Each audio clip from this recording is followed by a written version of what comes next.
Cool. So firstly, lovely to see everybody in person. I'm sure everybody is very happy that we're back face-to-face. Lovely to see a lot of our customers, partners, and hopefully potential customers in the audience. My name is Mike. And thank you very much for the kind introduction, James.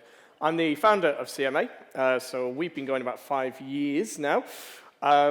We work in the mobile marketing space, so essentially we look at everything across the entire user lifecycle, from acquisition through to post-acquisition, retention, engagement, and conversion. And as part of that, we have lots of different teams, from ASO to data analytics, creative, and and CRM, and sort of all in between. What I wanted to do is use 15 minutes today just to show you, I guess, some of our observations as a business, how we think the market is maturing. And it's really interesting, actually, to hear Carl from Data AI and also the BBC, because a couple of points they picked up on which we haven't collaborated, but actually do reinforce what I want to talk about. And that is about maturity of mobile marketing and app marketing in 22. I think that it was not quite as mature 5 years ago, and I think there's lots of in-house bespoke solutions and people using spreadsheets and all sorts of stuff. And I think that's sort of been changing. The other piece that I wanted to touch on is also to the data AI / App Annie point, was on the importance of accurate real-time data to fuel your marketing strategies. And without further ado, I'm going to start by talking about data warehouse. So I'm going to take a quick straw poll of the room. How many people have implemented a data warehouse at their current business and are using it to drive a large amount of their business strategy? So I see Mr. James from Pure Gym, and yes, I think mixed panel, if you didn't have a warehouse, I'd be a little worried. Okay, but it is something that's coming up time and time again in conversations now. The purpose of a data warehouse is really to bring in data from all over the business, and it comes from millions of different sources, and actually derive actionable insight from that. If I sort of click through, I'll show you what the Martech Stack looks like in our little world. This is probably slightly simplified, but even still, you can see it's quite a beast. Lots of systems, lots of data flowing all over the place, and you may have some of these platforms, you may be using others, you may have built something in-house, but ultimately there's products all over the place that are generating billions and billions of rows of data every day. The key is understanding how that data can feed insight, whether it's to optimize your acquisition campaigns or whether it's to improve your CRM strategy.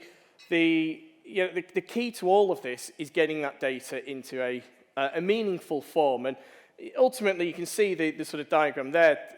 Everything feeds typically into a CDP, which will then empower your data warehouse. And on top of that, you'll stick something to visualize it. That might be like Power BI or Tableau or ClickTech or something like that. This is something really that I don't think got much attention about 5 years ago in the app industry.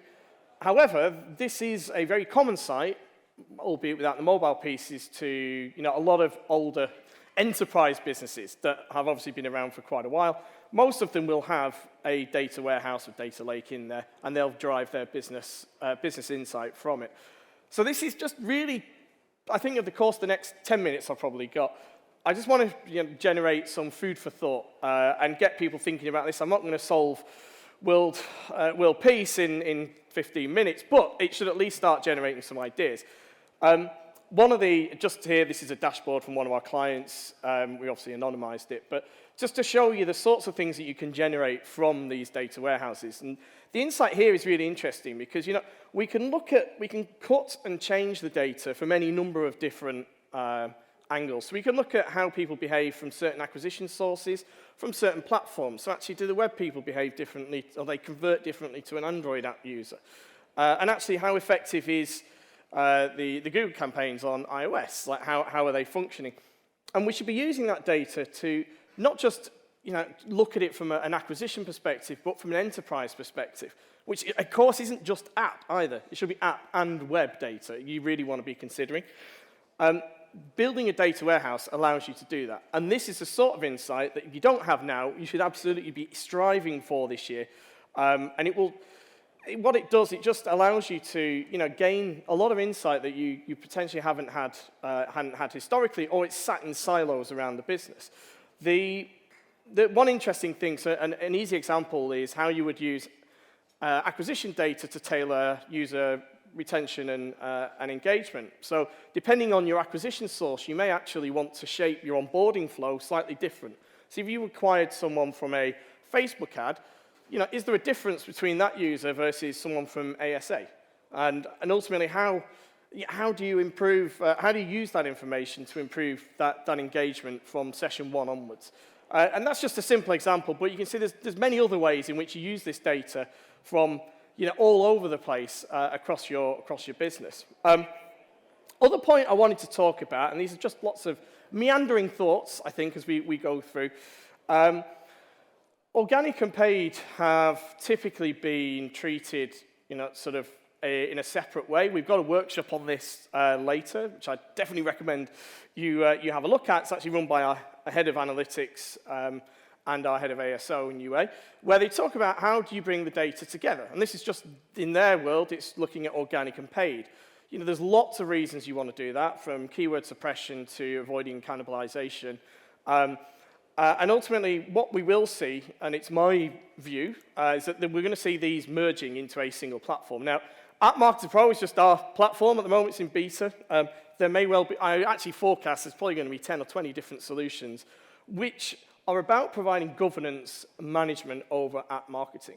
So the days of using 25 Google Docs and that spreadsheet from Feature, which is very good, which scores your metadata, and then all of that is unmanageable. It's very, very hard to, from a CMO's perspective, to make sense of what your app marketing team are doing. So a platform such as this is going to become very, very common, which will audit all of your changes. It will have all sorts of tracking on there. It will allow you to combine the organic and the paid world and understand how that's happening. It allows you to report up to the CMO so they know what's going on, as well as the actual execs themselves, empowering them with the data. So that is something I think is going to, we're going to start seeing. Interestingly, data AI are sort of moving in this direction as well. So it's certainly a common, I think, a common trend across the industry. We're seeing that the industry maturing.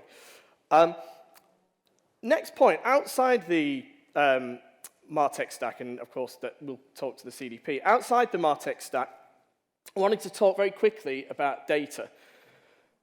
Apple's search data, and we weren't aware of this till 12 months ago.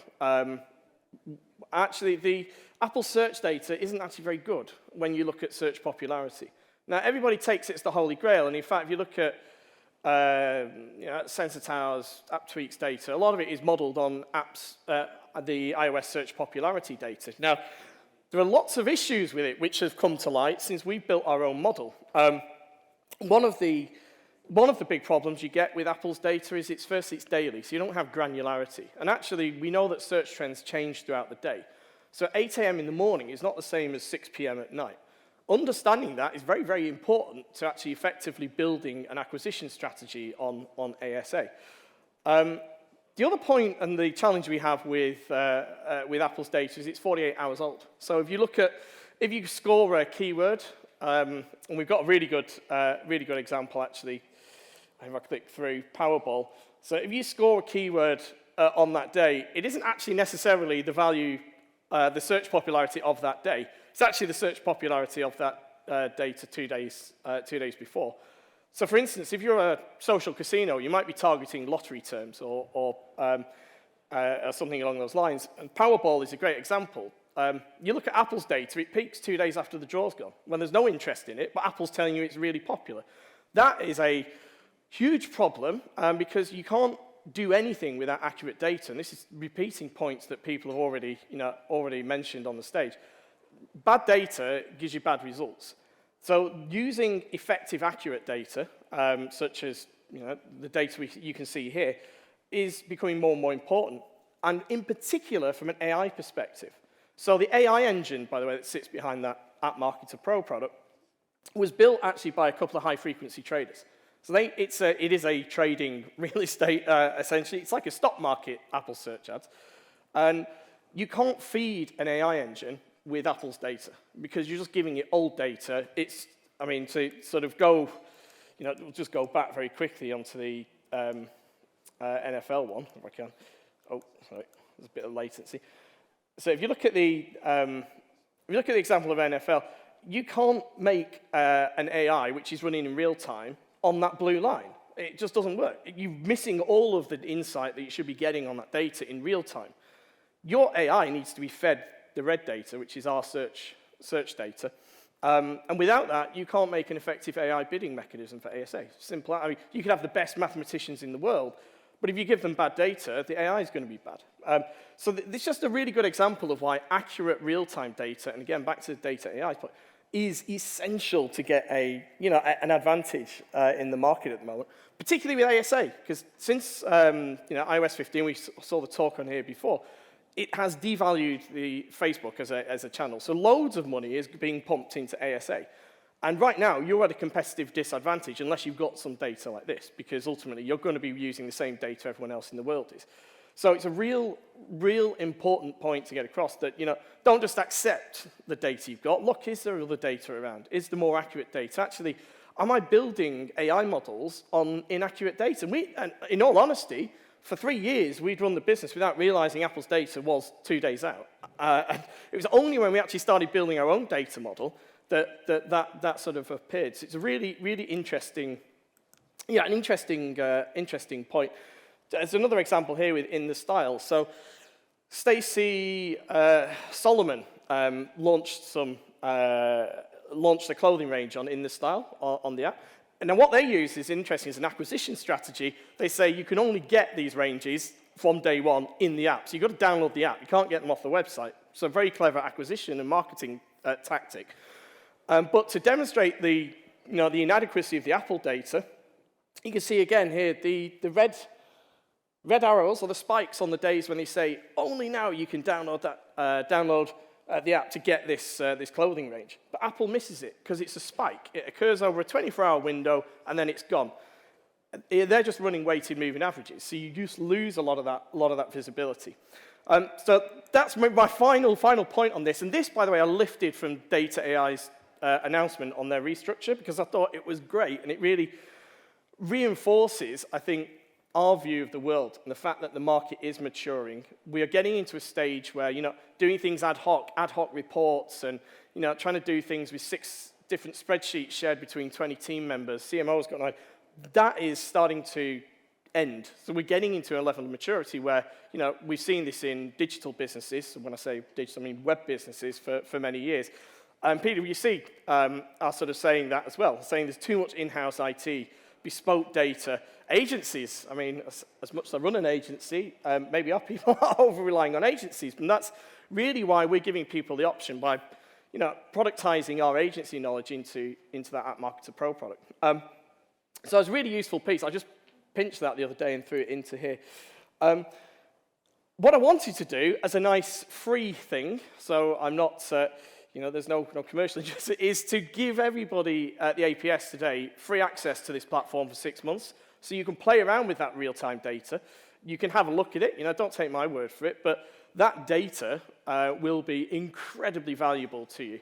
Less so organically, but from an Apple Search Ads perspective, if you're spending anything on ASA, you really should be using some proper data. So if you go onto appmarketerpro.com, you can get a free 6-month license for it, which will save you, £3,000 or £4,000. So please do, you'll get access to the AI as well. So a nice free takeaway is that we'll be giving you all 6 months free to App Marketer Pro.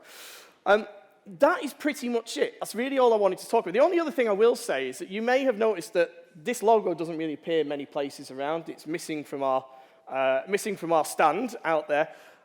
2 reasons for that. Our MD hates it, and it's now going through a rebrand. So this is the last time you'll see it in its current form. It's very sad, but it cost me about £500 when I had it made originally.